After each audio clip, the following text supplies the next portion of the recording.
Get your stinking rat out. It's late night large. Welcome to another lockdown large extra time, and we're in the middle of we're root deep in the Euros. It's week two. Me and Mike are we're really enjoying the Euros. I think Mike, would you agree? Do you think it's a good tournament so far? I think it's all right. Yeah. It's all right. Well, I mean, well, look, we can discuss how it could be better, can't we? okay. I think at the moment, what I will say is obviously there's no like, oh, this is the best tournament ever, but I'll say straight away, at the moment, I think it's primed to be better than Euro 2016 at least. That's as far as I'll go. Maybe it won't be a legendary tournament like 2000 or 2008, or 2012 wasn't bad. Anyway, so the way we go through this, what we'll do is we'll look at the results in chronological order, and we'll see what we derived from the games, expand that, and chew the fat on everything that's happened over the last week. So last time we spoke to you, it was just before the was it just before the initial Spain match? Yeah, I think it was their opening game. Just before Spain played Sweden, wasn't it? That's the one. So that's where we'll start. So anyway, the games that were covered during this period. So we had Spain and Sweden, which ended in a goalless draw. Now that surprised a few people. What did you make of that, Mike? Well, first of all, I'd like to say how gutted I am watching Sweden without Zlatan. It's just not the same. It's not as much fun, is it? No. What did I think? What I thought was Spain look fucking toothless. That's what I thought. I don't think you're going to find that position. That's the game they set all those passing records, wasn't it? Definitely possession record, yeah. Probably passes as well. I think they had like the most passes in a game at the Euros or something. 85%. Can you imagine that? They've won 2 European championships on the back of tiki taka, and they've actually set the record here. Yeah, well, that's what I mean. But so they looked toothless. I don't think, you can say, oh, look how much possession we had and we passed the ball really well, but they did kind of, Sweden set up to let you do that though. Do you know what I mean? It's like, oh, look how many passes we got, and look how much time we spent in their third. Well, yeah, that's because they sat off and like invited you in. I don't think they played well. You can say, oh, look how many passes they did, or opportunities created. Really, you call maybe half chances or whatever, but I think they only had a handful of shots on target. For all that domination, for all that superiority, for all that time spent in Sweden's half, and I don't know. I thought they looked toothless. I think they didn't have anything that kind of. I like the way you put that, Mike. By the way, sorry, just the way you said Sweden invited them in. It just reminded me of like the analogy would be. Sweden, you're in Sweden's house and you're partying all over their house, but they invited you in and they've locked all the cupboards, so you're not going to get any food or drink. But you're just like saying, yeah, we're in their house. It's like, yeah, they let you in, but you're not able to do anything. So anyway, sorry, I didn't have that word. I'm pretty much on the same page as you, particularly after the second game, which we'll go on to a bit later. Sweden, is it just me, Michael? Whenever we go to these international tournaments, there are certain countries, aren't there, that very rarely change. They have like a national character of how they play, and it rarely changes from tournament to tournament. Now, if you look at Sweden, all the time I've known them at international tournaments, it's always the same. Very conservative, keep it tight, leave possession to the opposition, and usually rely on 1 or 2 world-class centre forwards. I'm thinking Darlene, Brolin, Zlatan, Henrik Larsson. And now we look at it, is Alexander Isak the next world-class Swedish forward? I'm thinking Well, the game we're talking about right now, Spain 0, Sweden 0. I don't know about you, Mike, but you know when you see a moment of action and you're just like, whoa, what did I just see there? And I got that when Isak was, you know what I'm talking about. He receives the ball, edge of the box, I think it is. He's just coming into the box. 3 Spanish defenders, not just around him, but within about a footstep of him, completely clustered around. And you're thinking, well, he's going to do well to hold on to possession and get back out of the box. Suddenly, he's fucking twinkle toe, 1, 2, 3 toe. All 3 players he's burst past, put the ball across goal. And I mean, obviously, Berg has made a Burke of himself, missed an open goal. To be fair to him, and it's hard to be fair because he's an international striker and you should be putting those in from, I mean, what was he, 3 or 4 yards out at the time? So, yeah, I mean, I'm sure Isak could have shot him at the time. But in fairness to him, I think he was as bamboozled as the rest of us. Like, how the fuck did Isak work the ball through there? Did you think the same when you saw that footwork to get him through those 3 Spanish defenders? yeah, but I've been keeping an eye on him for a couple of years, actually. And Oh, you've only just mentioned him. Okay. well, yeah, the What is Euros started. I don't know. Been keeping an eye on him for a couple of years, but no, he's in answer to your question, which was, is he going to be the next big Swedish striker? Yes, I think he is. So he's he looks all right, doesn't he? He looks tasty. So let's see what happens with that. Let's see what happens. Maybe plays his card right. Might get a big money move to Man United in a couple of years. Let's see what happens. We wish.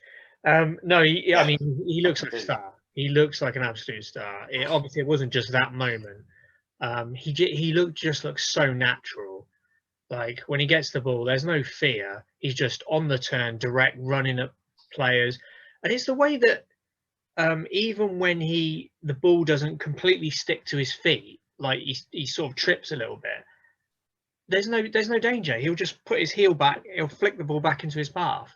He's a bit like the sort of canoe feet, where sometimes it looks like he doesn't know what he's doing, but the ball never moves from his feet. He's always got it under control.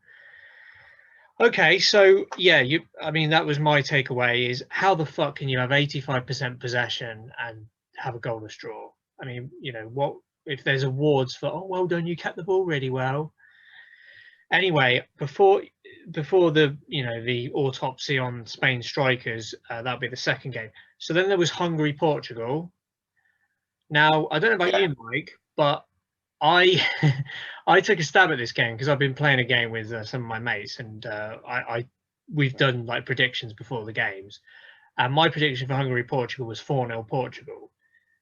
Now after 83 minutes, it was still 0-0. So most people are looking at me again, what a mug. And then, of course, ends 3-0. Ronaldo pulls up his boots, straps, and shows what he's made of. Was that an inevitable result, Mike? Do you think it was just Portugal wore Hungary down, or were Hungary unlucky and just kind of capitulated once the first goal went in? Well, they definitely capitulated once the first goal went in, but I wouldn't say maybe they were. I don't think they were unlucky, were they? Do you know what I mean? It's a bit hard. It's a bit hard to say when you've been beaten 3-0. Like, I was just unlucky, really. Portugal were fairly dominant, weren't they? So after old, they're not as weak as we might have thought. I mean, I supported the mighty Magyars. It was the last World Cup, wasn't it, that Hungary qualified for? Yeah, am I thinking that right? 2018. So at the last World Cup, they were all right, and to me it looks like they've improved slightly. I think they, it looks like they're slightly more comfortable with their place on the big stage again because obviously Hungary used to be one of the best teams in the world back in the 50s, but since then they've just been also rounds. It looks like they're ready to take the next step up. But yeah, so Portugal, did you think that Ronaldo was the difference in that game, by the way? Because there was a lot of, everyone goes, oh wow, Diogo Jota and Bernardo Silva and Bruno, so much talent, they're going to score hat loads. And in reality, it just seemed like Ronaldo kind of made the difference in the end, where he just kind of go, move over, boys, I'm gonna sort this game out. Well, yeah, after missing a sitter. Very true, yeah. Very un-Ronaldo like, but although the rest of them were missed pretty that wasteful sitter. as well. Sorry? Yeah, the rest of them were pretty wasteful, and they weren't. Oh yeah. But no, he is still very much the talisman, isn't he? He's still very much Captain Fantastic. He's the shining light still in a team of fantastic players, or with many fantastic players in. So yeah, he's still the big dog, and he's obviously thought, yeah, I've had enough of this game now. I'm going to show him why. So yeah, fuck this. Okay, so so France then beat Germany 1-0. My opinion of this, Mike, I watched most of the game. Right. Pretty much all the game. I got to be honest, I thought it was painful to watch if you were a German fan. Like, it was so clear that Germany was second best. Do you know what I mean? I thought 1-0 probably flattered Germany a little bit. What do you think? Well, to be honest, I didn't actually see this game. Oh, okay. Well, at least one of us did. Yeah. Yeah, it was no France. I mean, France only edged it on goals, but yeah, it just Germany basically looked like what we expected them to be, like the past, whereas France looked like the present. But fair play, we'll come on to it in a bit. Germany then, did turn up at the tournament, but I did feel almost quite bad for them because it did look like the dying of the light. Like France looked basically, and I've heard this from pundits, they looked like they were playing in second gear or third gear even. No, wait, other way around. Yeah, second gear. So it's almost as if they could have annihilated Germany if they wanted to. So we made a lot of sort of maybe premature judgments on how good France were, or how shoddy Germany were looking on that game. The Turkey-Wales, good start for the Welsh boys. Did you see that? Turkey-Wales. Yeah. So I think, well, obviously Wales have qualified now, haven't they? Which is something that wasn't necessarily given. No, it's huge. It's huge for Welsh football. It's all very well saying semi-finals Euro 2016. The way that you prove that you belong in a certain category is you continually qualify for knockout stages. So you're right. No, it's huge for Wales to do it again. What did you make of it? Did you watch the game, the Turkey-Wales game? I did see most of the game. Because it was again very much like Wales were kind of knocking on the door. Then you thought, oh, are they going to blow this? But then, Gareth Bale, despite missing a penalty, managed to fucking in my fantasy team as well. Yeah, but he made up for it, didn't he? He set up a goal. Did he set up both goals, or did he score one of them? Sorry, I've forgotten. No, he didn't score in that game, did he? He just set up both goals. Yeah. He got assists, but really clever assists. Really clever assists. Yeah, I know, but I get more points for a goal. So. Oh, all right, Mike. It's not all about you. Well, it is, isn't it? And yeah, also, yeah. So that was. I don't know if that's the only game that was that were two teams of animals. So it's the Turkeys versus the Wales. But I was surprised at the Turks. The Turks were hugely disappointing in that game. You know, a lot of people, including I think Ashley Williams, ex-Welsh player, said that he had Turkey down as the dark horse of the tournament. And in the end, as we've seen, they've had a similar tournament to Euro '96, as in quite dire. Yeah, I mean they've surprised us before, haven't they? And yeah, I think to be fair, having them down as a potential dark horse, it wasn't necessarily a bad shout. But obviously, you know, they know what they've done wrong, haven't they? Isn't it? Yeah, they haven't given us enough. I think that's fair to say. No, I mean, you know, we've got the Turkeys and the Wales. What we needed was the Iceland, really, didn't we? To go with that theme. So Italy's, and then we had the Italians showing us what they were all about. Yes, so they turned it on again, didn't they, for the second game in a row against the Swiss? Yeah. They punctured a lot of holes in like Swiss cheese in the Swiss. Oh, are you going to do this the whole time? Maybe. Yeah, so the Swiss defence were going cuckoo. So, yeah, did we see anything different in the second game, or was it very much the Italy we'd expected from their initial performance? For you, I think it was. Well,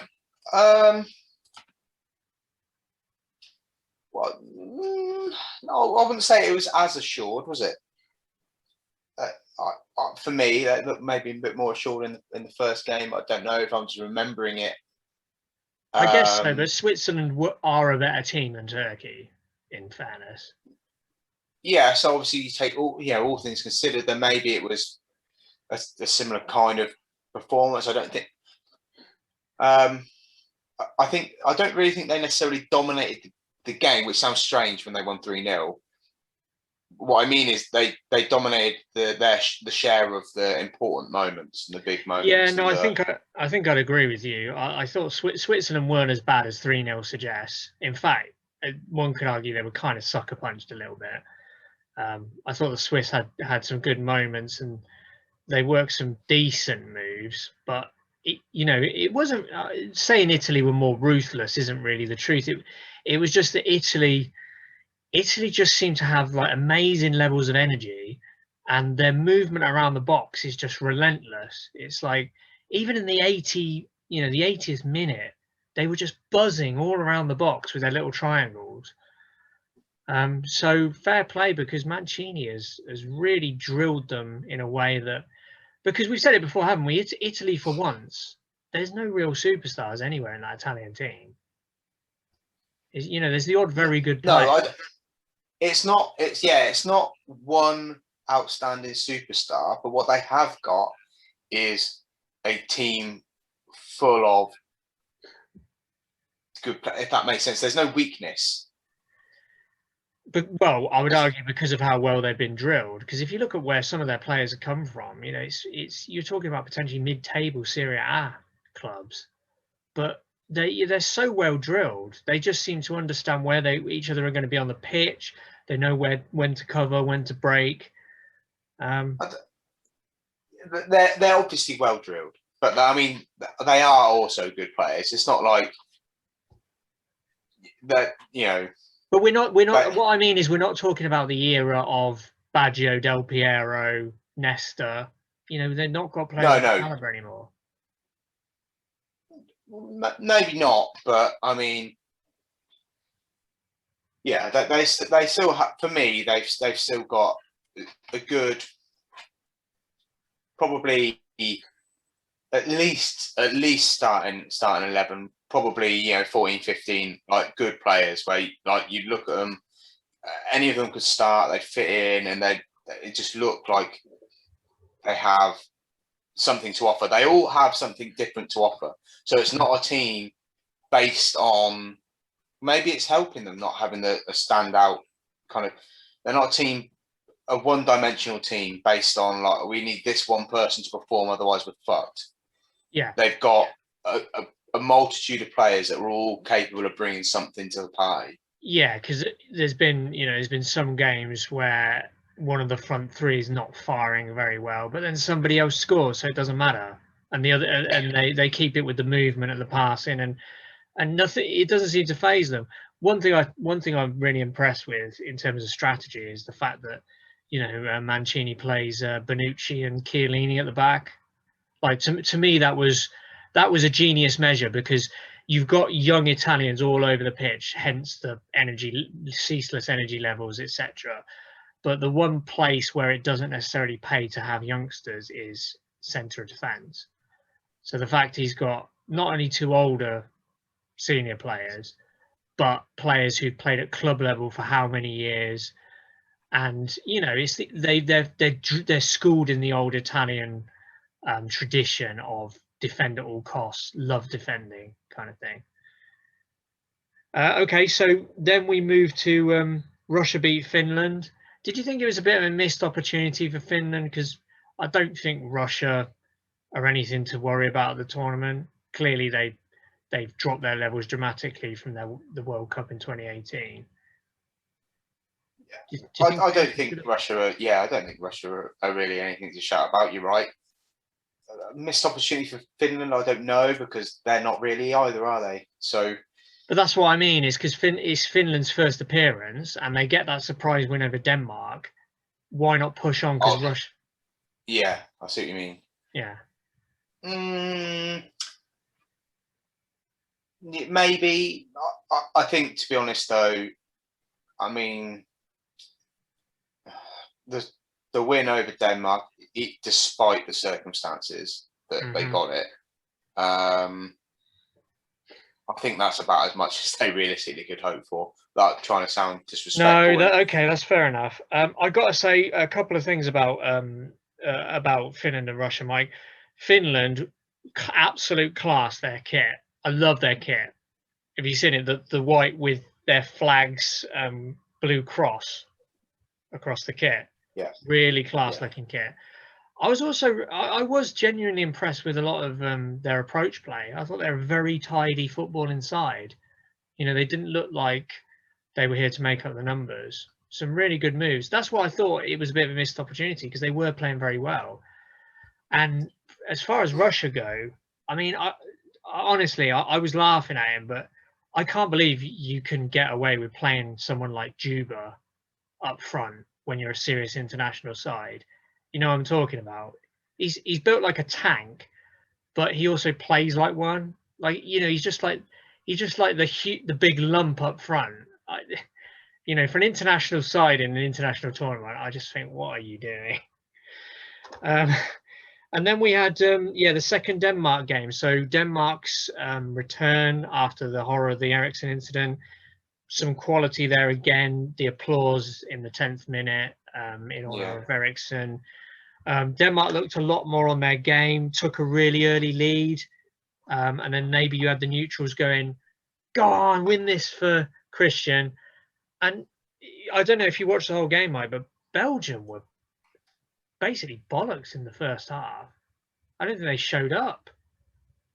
And it was only when they kind of started turning around in the second, and then I got this weird sense of deja vu, but I think we've discussed something like this before, but they bring on De Bruyne, completely changed the game. I take it you saw the... Well, this is as you'd expect, isn't it? Because we spoke, I think, before about the impact of, or the potential impact of, the players that they were missing for their first game. So I think maybe the ones we spoke about, Hazard, Witsel in the middle, and obviously De Bruyne, being kind of like the big kind of players that they've got that really make them stand out players, if you like. Maybe not so much stand out with Witsel. In fact, he doesn't often stand out, which is how he's doing a good job. But and then this game needs something, and those players are introduced, and lo and behold, that seems to turn the tide, and they get the result. it was absolute class from De Bruyne, though, wasn't it? Like the goals that I mean, particularly the first goal he created was just. I can't imagine many players of that tournament, with the possible exception of maybe Ronaldo, being able to do that. You know, the way that he burst into the box, and at no stage did he ever get flustered or snatch at anything. It's like he sees the play in his periphery all the time. So yeah, he could, to me, De Bruyne, the class of De Bruyne, turned that around, and it's good to see a player of that caliber turning it on at a big tournament, because these are the tournaments you make your name, really, isn't it? Yeah, and he's not, he's he needs to start doing it sooner rather than later. Yeah, I think he's nearly 30, isn't he? So he's not going to get much more of an opportunity to stamp his authority on these tournaments. So I felt a little bit sorry for Denmark. They did put a lot into the game, but ultimately, like you said, I think basically Belgium brought on the big guns and they rediscovered their class in the second half. No surprise there. So Denmark are clinging on by a thread. We then had Ukraine, North Macedonia.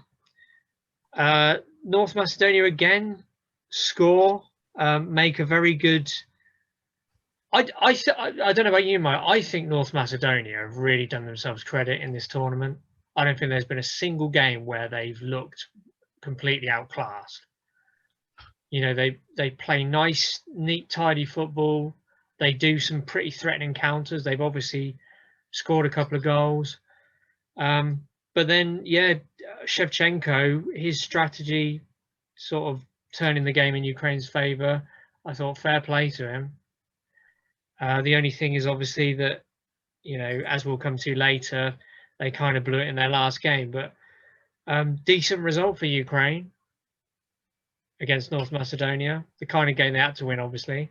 Yeah, I mean, decent result.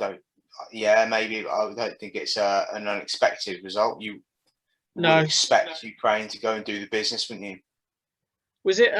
Sorry, I completely forget. Was it? Where was that great goal from Yarmolenko? Was that the first match? It wasn't the game against North Macedonia.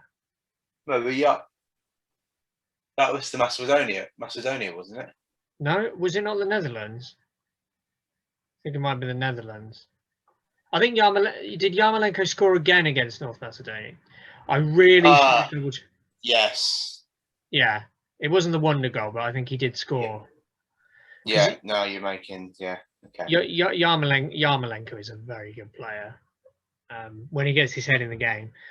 And then we had the Netherlands beating Austria 2-0. What do you think of because the Netherlands are similar to Italy. They've been really generally very impressive in the group stage. What have you made of them? Have they conceded a goal yet in all of their games? I don't think they've conceded a goal, have they?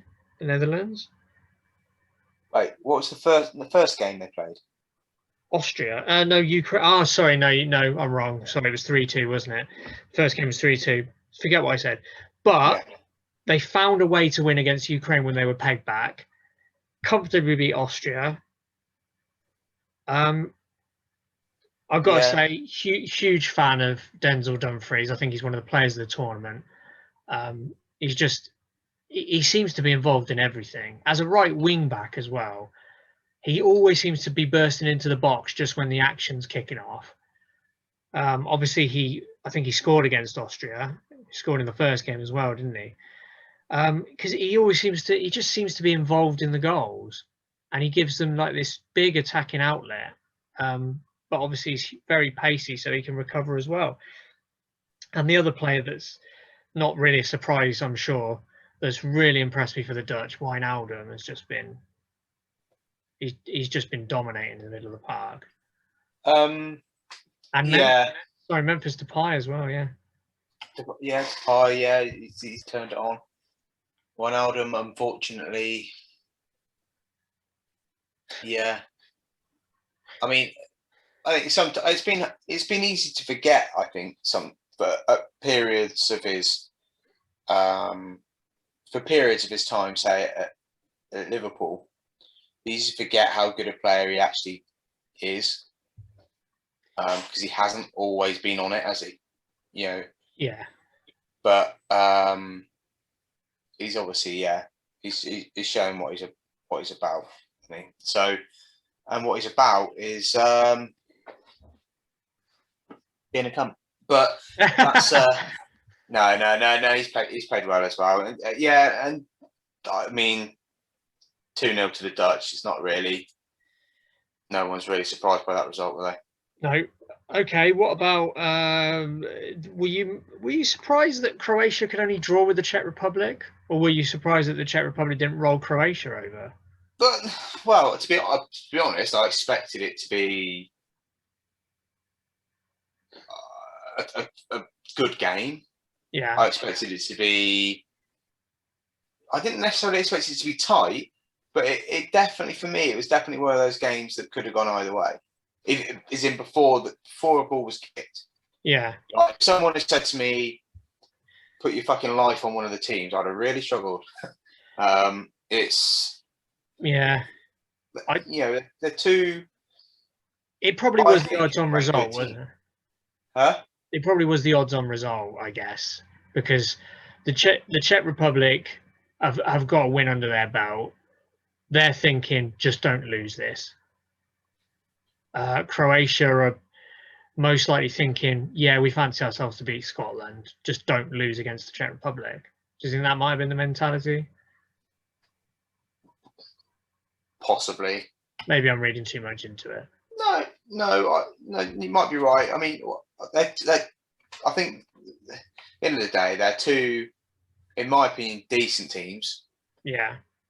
I've got to be honest. I'm not that impressed with Croatia outside of maybe Perisic. I mean, who's been class for a while. I mean, I honestly can't believe Modric is still starting in central midfield at his age. He's not been bad. Really? Huh? You can't believe it. How old is he now? 36? 34, 5? I don't know. I thought he was older than that, but fair enough. Croatia haven't produced any other playmakers, so fair enough. But Perisic is a class act. He's against us, he killed us in the World Cup. But yeah, so and then obviously here we go, Mike. Here's the killer one. Let's talk about the England-Scotland game. What are your thoughts? We have to? I'm afraid so, yeah. Our viewers will expect it.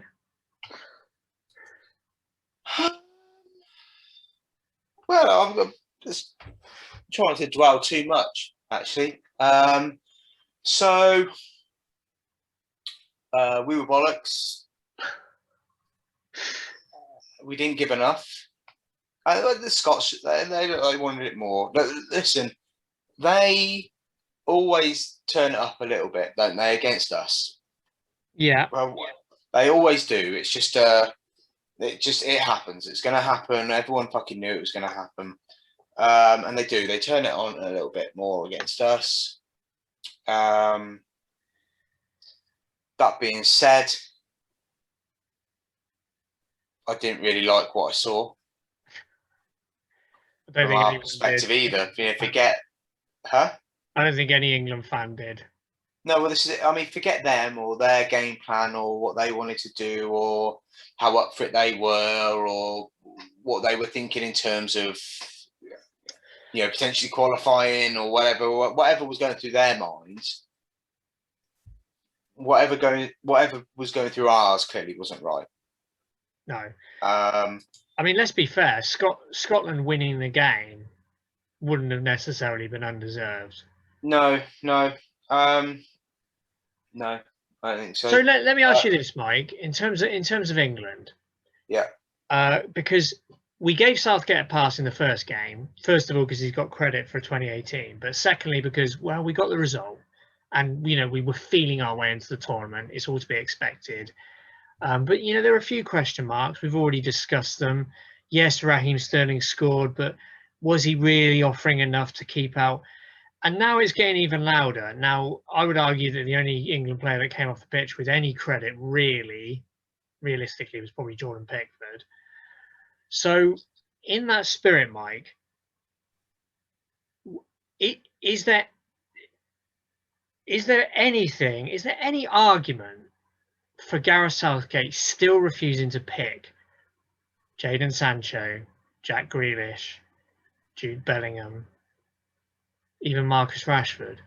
Well, listen. Why are these players not being used?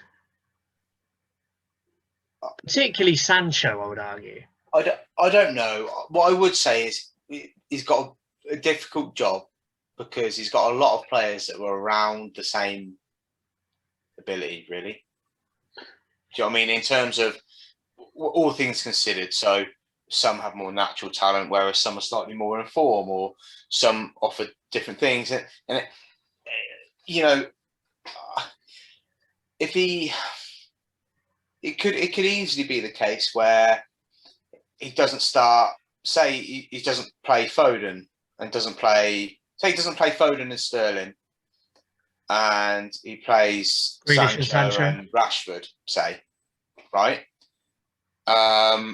People could easily turn around and say, "Well, the fuck, how are you not fucking playing Foden?" Or Sterling has, been, has done whatever. I mean, I'm not an advocate necessarily of Sterling starting in all these games, don't get me wrong. But what I'm saying is he could have had a lot of shit, whatever he decided to do. I see what you're saying. There's always an argument or a spin to put on it.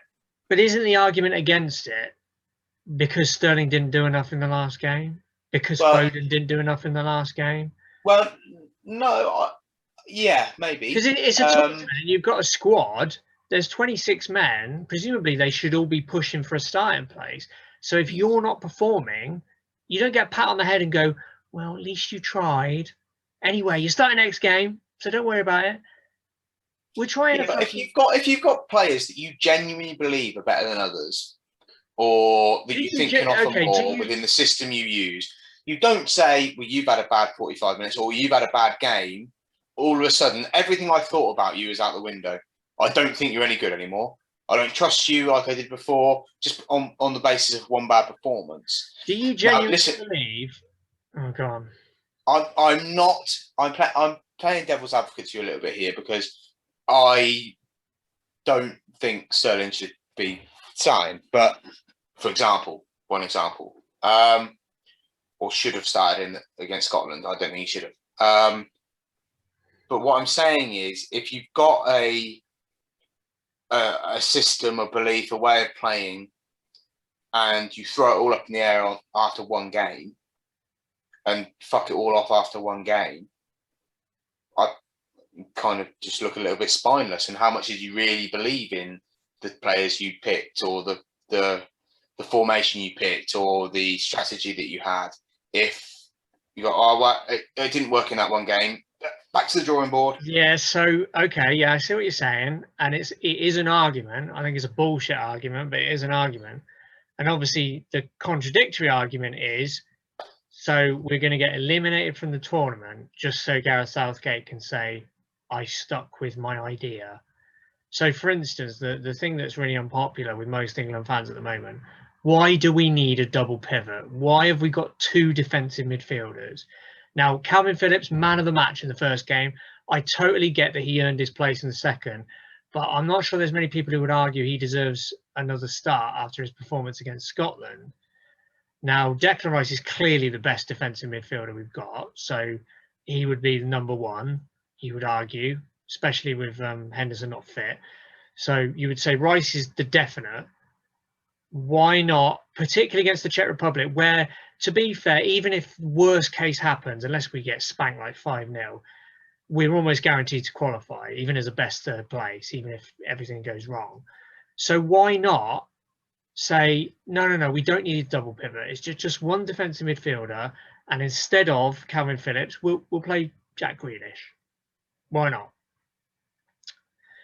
And the other big thing, other than Sterling, which we've discussed, and sometimes I do just get this thing where sometimes I just think that, don't get me wrong, I hate everything that comes out of the tabloids, and I think you should generally ignore them. But it's almost like Gareth Southgate is looking at the tabloids all saying that Sterling should be dropped and thinking, no, I'm England manager. I care about my players. Sterling's my number one. And you look at Jadon Sancho's figures and form for last season compared to Raheem Sterling's. I'm not. I don't really get, unless Sterling is turning it on big time in the games he's playing. I don't understand how he can be starting ahead of Sancho.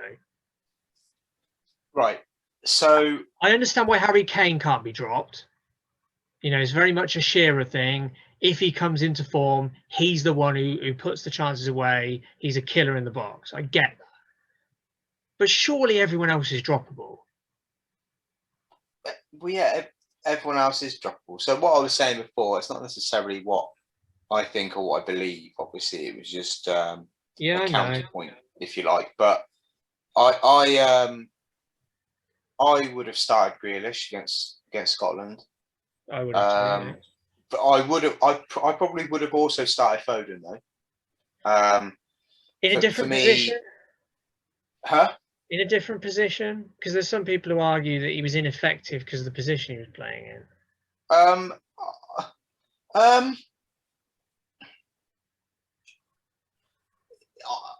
would have started him. Depends if you take out Phillips, really, doesn't it? So if you play Phillips on the basis of his performance in the first game, Rice, as you said, is clearly our best defensive midfielder. Then that's two of those positions taken already. You play Mount, so where else do you play Foden if you're starting? If you're saying Phillips earned a start, yeah. Where else do you play Foden? So, but I would have played Foden there, but I'd have had. To be honest, I'd probably maybe the same team if other than Grealish, to be fair, instead of Sterling, would have been. Yeah. Okay. After the first game, I would have done that. I wouldn't do it in the next game. I certainly wouldn't. I think we said it before a ball was kicked. I know I've said it a lot, to lots of people. Two defensive midfielders is not the way forward. Not for England. Not with the quality and the attacking talent that we have. That's not the way we need to be approaching these games. We need to be more positive. We need to be more attacking. We need to take the game to people. We're not saying we can't do that with Phillips and Rice, for example, but it doesn't help. So I would have played Grealish. I think Grealish and Foden against Scotland was, yes, okay, Kane. Now Kane has been shit, but I'll get to that in a second. But yeah. I would have played Grealish and Foden because for me, they're the two that can. We knew that Scotland were going to be defensive. This is what I mean. It's not how is that? It's not a surprise to anyone that they're going to, we know what they do and how they play, and Grealish and Foden are probably the two most able to unpick that lock, to break the lines. They've got the skill. They can run at players, yes, but they've also got an eye for a pass, a little delicate little win free kicks as well. Win free kicks around the box, dangerous areas, things like that. Things that you need if you're finding it hard, which was likely to happen at some point for periods of the game to break them down, because we know they're decent enough at when they want to be at creating that kind of good fucking luck getting through us. So that's why I'd have done those two. Kane, yeah, do you know what? I see there's an argument for him being undroppable, but if he plays shit again in the third game, yeah, I think it's going to get very difficult to justify him actually starting. Of course, he can come on, but an England shirt is not nailed on. Yeah, I don't care who you are, or Harry Kane is obviously the best centre forward that we have, by a considerable margin. But if he's not performing, he's not performing. So, take a chance on someone else. Let me have a couple of whinges as well from that game, Mike. Two things that pissed me off the most. Number one, which is pretty obvious. How the fuck did John Stones fuck up that header? The open goal, managing to hit the post. Oh, so completely unmarked as well. So that was one. But do you know what else really fucked me off is what the hell was Mason Mount doing with those corners? How many times did he hit the first man? Not How really, many fucking times? not really good enough. I mean, it's No. not good enough. Fucking Sunday League to be doing that. Yeah. Anyway, we better move on from England. I'm sure we'll have more to whinge about next week. So then we had Sweden, Slovakia.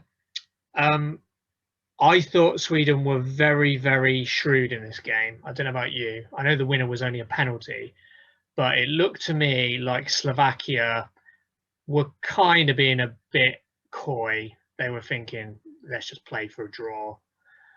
Sweden knew that a draw would be risky, that they needed really a win under their belt, and they got it, and it wasn't pretty. Other than Alexander Isak again with some brilliant moments. He's been the star of the tournament for me. But yeah, Sweden snuck it 1-0 with a penalty, and Slovakia will be kicking themselves, and they should, because I thought they were generally quite negative and they were looking to draw the game. So they got what they did. They got what they deserved, to be quite frank. Any comment? Not too much to add on that one because I didn't see that game. Oh, you idiot. They were saying something funny on the commentary. Do you remember Vladimir Weiss, who I think he played briefly for Man City a few years back, but he plays for Slovakia. And the commentator confirmed that Vladimir Weiss, his father, Vladimir, played for Slovakia as well, and his grandfather, Vladimir, played for Slovakia. So I was wondering then, I was like, oh my God, has there ever been a period in the entirety of Slovakia's football history that there hasn't been a Vladimir Weiss in their team? Okay, now we're going on to some really interesting results now, Mike, in some of the second round games.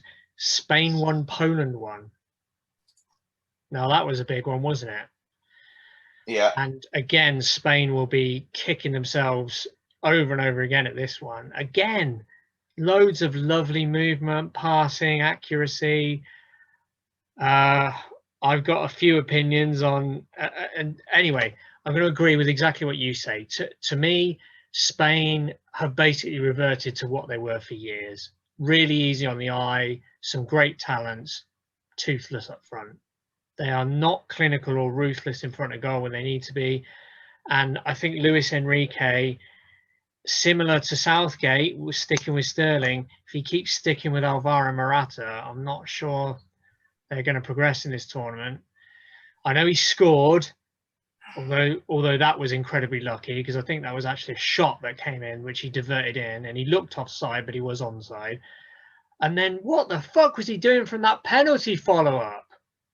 So Moreno hits the post with a penalty, open goal, and all he had to do was let it come onto his left foot and bounce into an empty net, and he tries going with his right and scuffs it wide. Shocking. And I've said this, that Morata's... Is he another Timo Werner, do you think? Yeah. All skill and just no finishing. Yeah, I don't know. It's a little bit harsh to call him a Timo Werner, but that's harsh in itself, mate. Yeah, I know. But I don't think he's good enough. I was happy to see Moreno start, although he did amazingly, missed the penalty. He didn't really cover himself in glory, I didn't think, but I was happy that he had the opportunity. And fair play to Lewandowski. It was really good to see that he finally showed up at a tournament rather than being man-marked out of them, because Poland don't have any other hope of progressing. And it was, I don't know what Spain were thinking, leaving him to effectively have the box to himself. Classic header. So yeah, Poland have woken up. Lewandowski's off and running.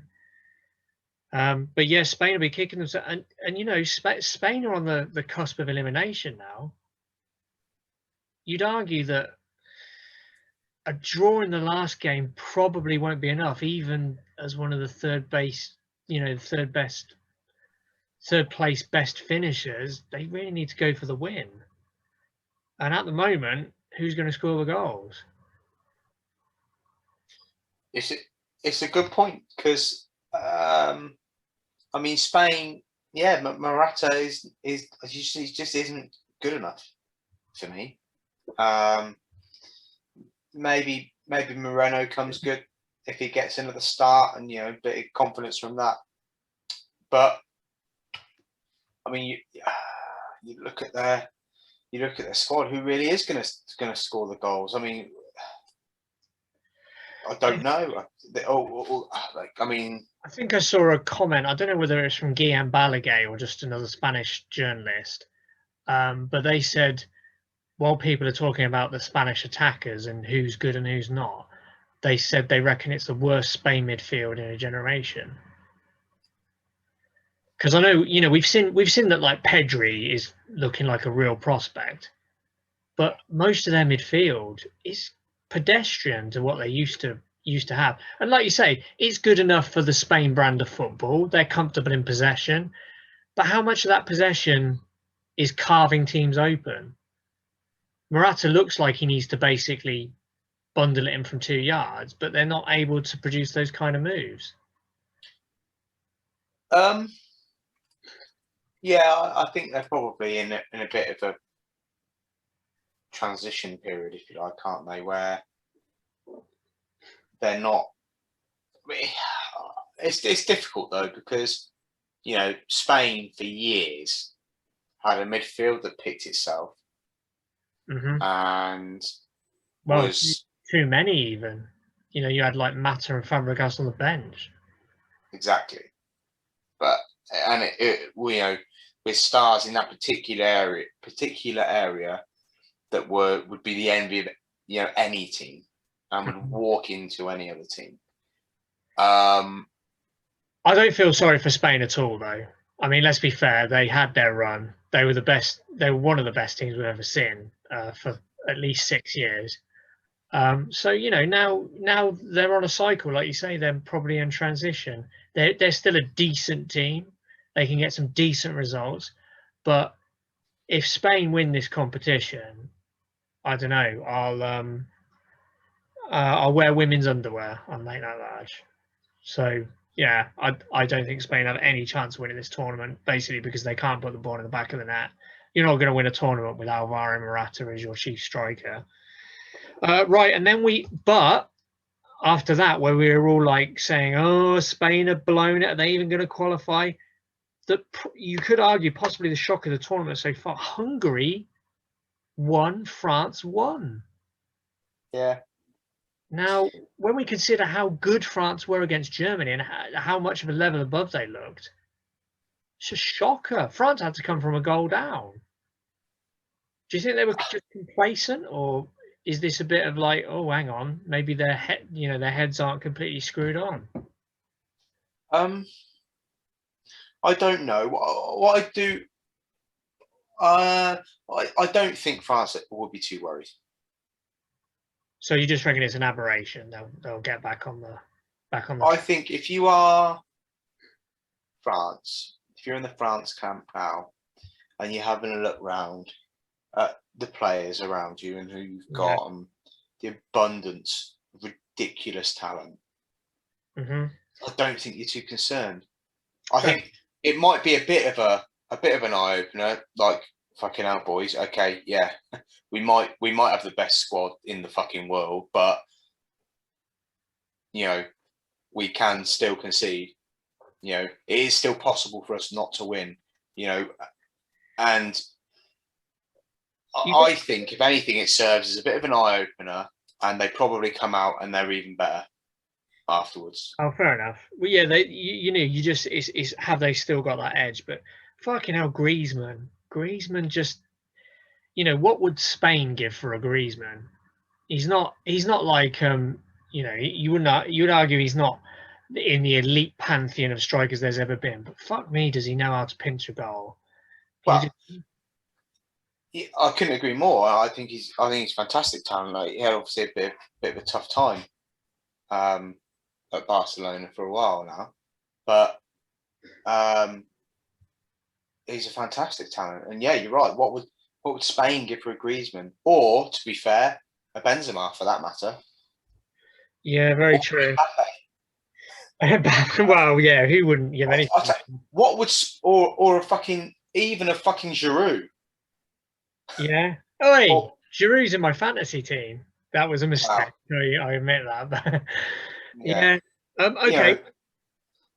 Anyway, was this the game of the tournament? Portugal, Germany. Do you think? It was a fucking funny game. I'll tell you. It had a lot of stuff going on. I mean, it had 2 own goals. That was hilarious. If you're beaten 4-2 by Germany and you've scored 4 of the goals, it was playing at a barbecue at a friend's house I was at, and I was trying to keep an eye on the screen, and unfortunately I missed the first goal. Great counter attack that Ronaldo finished off, and obviously everyone's thinking then, because of Germany's pretty mediocre performance against France, right, this is where they get the coffin nailed down. And then out of nowhere, I'm like going, oh shit, Portugal scored an own goal. And everyone's like, whoa. 5 minutes later, it's like, that's another own goal. It was one of those, it should have had the Benny Hill music, because Portugal were making all the same mistakes. Like, both the own goals were really similar. The ball was put in that corridor of uncertainty, and the Portugal defenders just lost their shit. They weren't going to check who was around them. They were just like, I need to fucking put a foot in here and hope for the best. Oh, fuck. So fantastic comedy that they turned the game around themselves. And I wasn't surprised to see Kai Havertz finally shine a little bit, because, as we've said before, he looks like just cold-blooded killer sometimes. So he was great. I thought it was really good to see Germany back to that, because as much as Jogi Löw is a weirdo, Germany, when they're at their best, it makes you think like, yeah, there is a world outside France and sort of Spain. And the Germans can play a brand of really high octane football that kind of gets you off your seat. Yeah, let's not forget. I mean, maybe some people are asking questions, and maybe they're a team that or maybe not going through, but just about to go through what would be a period of transition. But they have still got some very good players, and that's experienced and young and up and coming.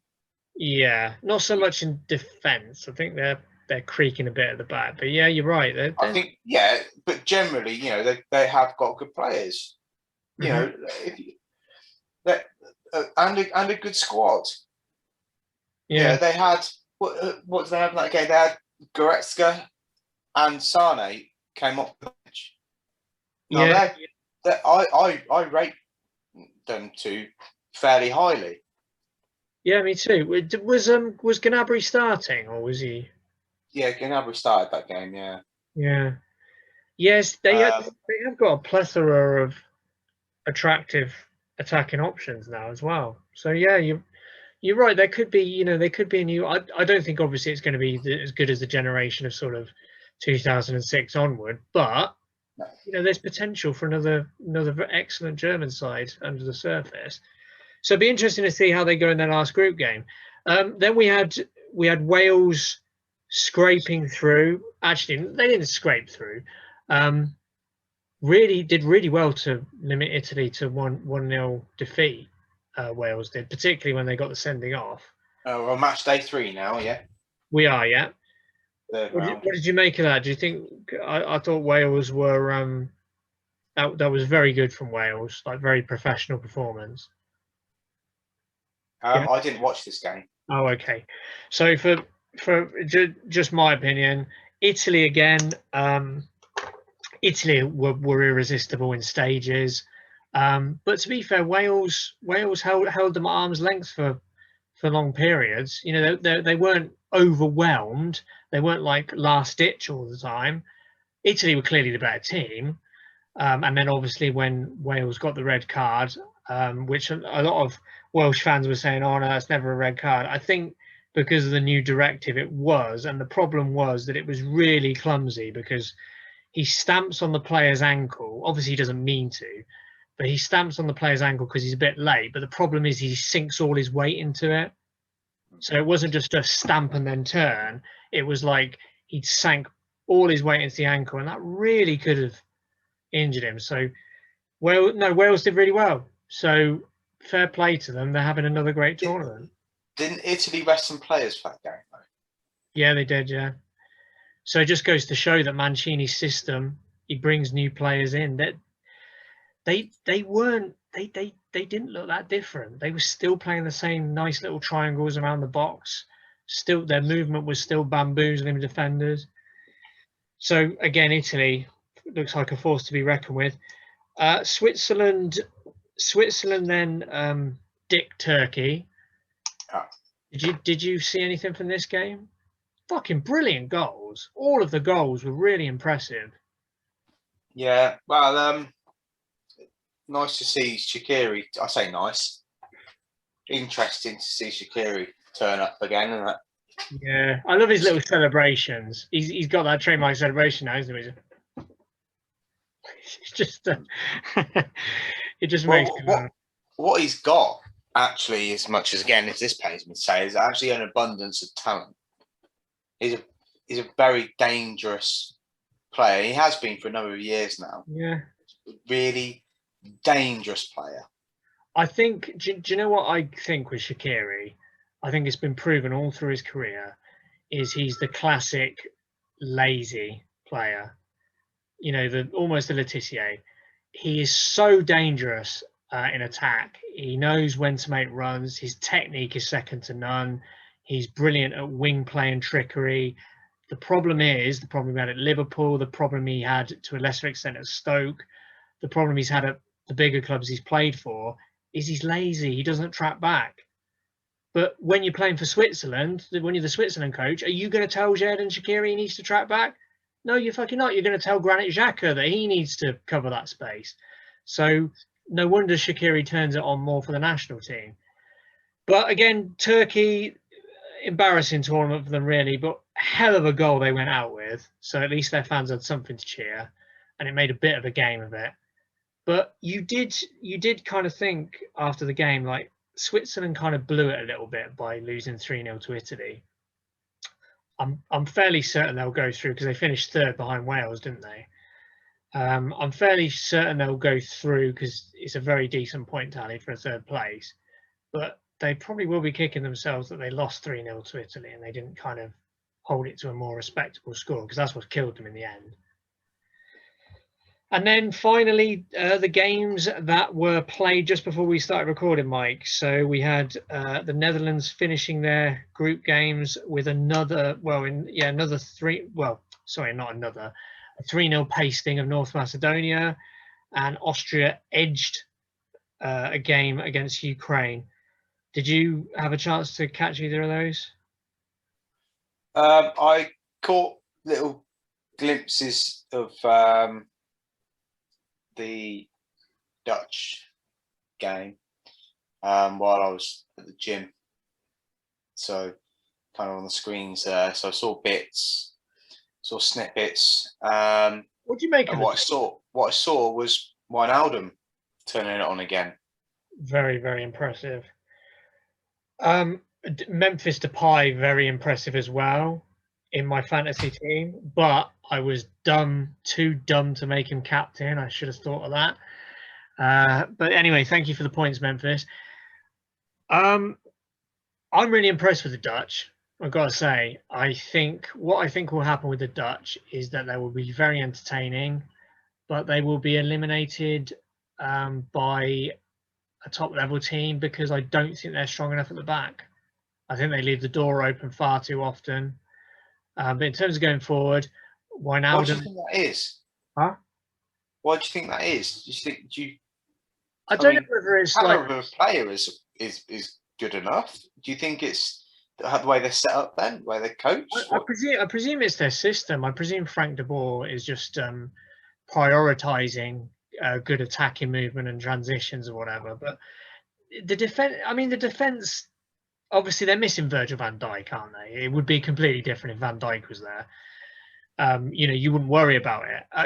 In essence, I think Frank de Boer will potentially be really bitterly regretting the fact that Van Dijk didn't make the tournament, because he could probably play this system with a lot more security, knowing that Van Dijk was there at the back.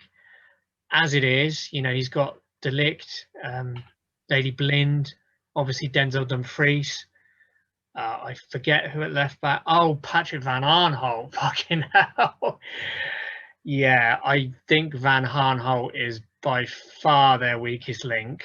I think any team worth their salt in the later stages of the tournament will presumably identify that flank to attack down, because Van Aanholt has never been a very good defender. He's great going forward, but he's quite second rate as a defender, hence why he plays for Crystal Palace. I actually don't really, I haven't really seen exactly how good Denzel Dumfries is in defence either. He's exceptional in attack, joining the attack. But yeah, it'd be interesting to see when he's under the cosh a bit, because the thing is that the teams that the Dutch have played, in their group, none of those teams are really going to worry a team with the attacking talents of the Dutch. But as soon as they come up against an Italy, a France, a Portugal, I'm not sure the Netherlands have what it takes to, get to the business end. And then, I think Shevchenko must be kicking himself that the Ukraine lost to Austria, because that was an eminently winnable game. That probably could have gone either way. The goal was a scruffy one from a corner. The Ukraine are likely out because they've only got 3 points.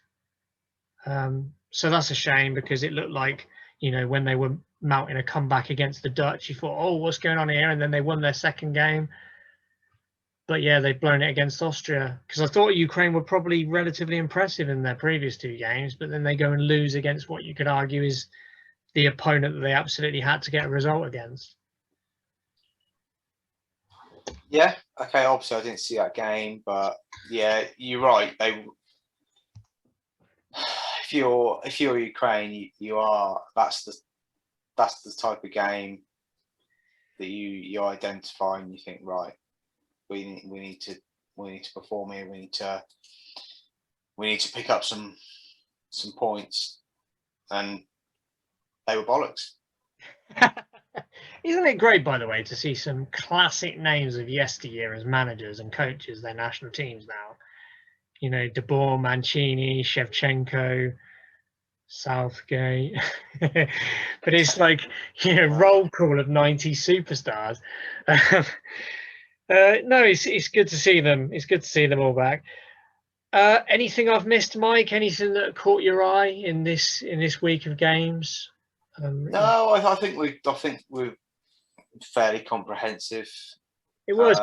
Okay, so before we go, Mike, obviously there are a few teams who've qualified already. At this stage, who's give me 2 teams that you think are in prime position to win the tournament at the moment, from what you've seen? Italy. Right.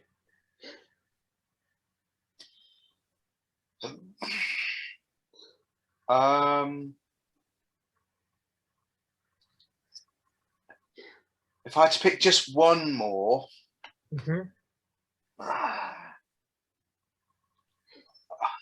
possibly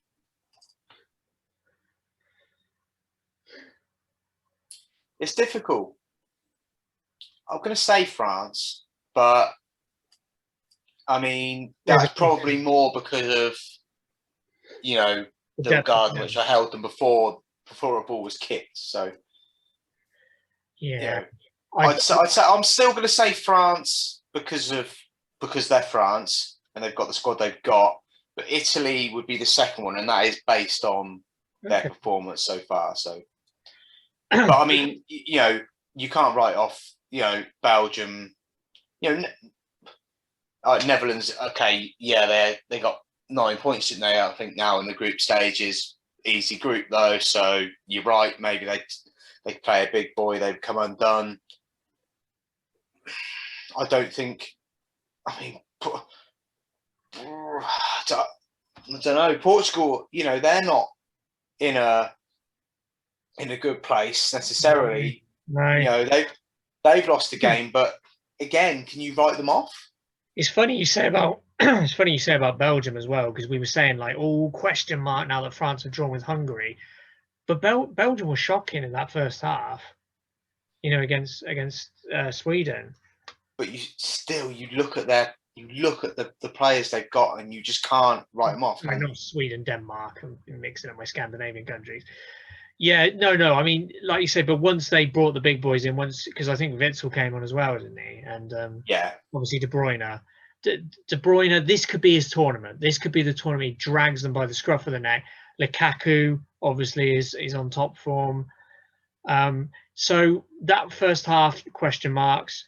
France's result, question marks. But at the moment, there's still nothing to sway me from France or Belgium. I think the only thing that this round of games at the moment has taught me is I don't think England have a cat in hell's chance. Mainly because I don't see Southgate changing. I think he's going to resolutely keep picking Sterling, who will not do enough, will get knocked out, and then it'll be all like England aren't good enough, even though Grealish and Sancho have been left on the bench the whole tournament. But there you go. That's what being an England fan is, isn't it? Do you think Scotland will qualify for the next round? Because they need to win against Croatia, don't they? No? No. I mean, it's their first tournament back, so I don't think they qualify. I think the point we gave them is the only point they're going to get. We gave them. Well, they did earn it, but yeah, I think I agree with you. Okay, right, that's it, guys. We've talked long enough. Let us know if we're talking a load of bollocks. If you enjoyed this and you want to hear what we have to say about next week's round, when we're probably going into the knockout stages, click that little bell so you know exactly when it's on. It'll be there next week. Anything to add, Mike? No, just make sure you do interact, like, subscribe and all that, but interact as well. Leave some comments, share the video, send it to a friend, all that good stuff. Don't play a hospital pass. And Mike's changed his tune as well. You might understand, because of course he was saying he's coming home, and now it's going to change to we're going home. So, until next time, people, enjoy the Euros, and we will grow you next week.